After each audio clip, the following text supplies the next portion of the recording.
Hello guys, welcome back to George Basics. In this video tutorial, I will teach you how to switch accounts in Marvel Rivals. So let's begin with Steam. You need to open your Steam, and in the top right, you will see your profile name. Just click it and click Change Account right here.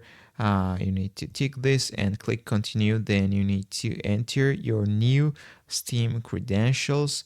So you need to log into another Steam account to change your Marvel Rivals account, guys. There is no other way you can do it. So this is the first method, but if you have your Marvel Rivals on Epic Games, you need to open your Epic Games account.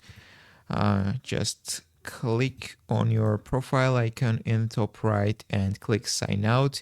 You need to create another account and just sign in to another account and play Marvel Rivals, guys. That's the only way how you can switch accounts in this game. That's all I want to show you. If this video was helpful for you, don't forget to click the like buttons and don't forget to subscribe.